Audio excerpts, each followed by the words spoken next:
সপ্তাহব্যাপী হর ঘর তিরঙ্গা যাত্রা কর্মসূচি পালনের পাশাপাশি মঙ্গলবার শহীদ ক্ষুদিরাম বসুর আত্মবলিদান দিবস পালন করল পূর্ব মেদিনীপুর জেলা যুব ক্রীড়া দপ্তর। শহীদ ক্ষুদিরাম বসুর প্রতিকৃতিতে মাল্যদানের পাশাপাশি কচি কাচাদের নিয়ে আয়োজিত হল বসে আঁকো প্রতিযোগিতা। ৮০তম স্বাধীনতা দিবসকে সামনে রেখে দেশব্যাপী হর ঘর তিরঙ্গা যাত্রা কর্মসূচি চলছে প্রশাসনের পক্ষ থেকে। ৯ আগস্ট থেকে ১৭ আগস্ট হর ঘর তিরঙ্গা কর্মসূচি পালনের উদ্যোগ নিয়েছে পূর্ব মেদিনীপুর জেলা প্রশাসন। এর মধ্যে মঙ্গলবার ১১ আগস্ট শহীদ ক্ষুদিরাম বসুর আত্মবলিদান দিবস সম্মানের সঙ্গে পালিত হল জেলা যুব ক্রীড়া দপ্তরের পক্ষ থেকে।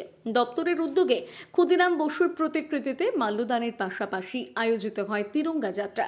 উপস্থিত ছিলেন পূর্ব মেদিনীপুরের জেলা শাসক নিরঞ্জন কুমার সহ অতিরিক্ত জেলা শাসক এবং তথ্য সংস্কৃতি দপ্তরের আধিকারিক, যুব ক্রীড়া দপ্তরের আধিকারিক সহ অন্যান্যরা। প্রথমে জেলা শাসক দপ্তরের সামনে ক্ষুদিরাম বসুর প্রতিকৃতিতে মাল্যদান করেন জেলা শাসক সহ অতিরিক্ত জেলা শাসক। এরপর তিরঙ্গা যাত্রায় অংশগ্রহণ করেন আধিকারিকরা। পাশাপাশি এদিন আয়োজিত হয় বসে আঁকো প্রতিযোগিতা। দুটি বিভাগেই প্রতিযোগিতা হয়।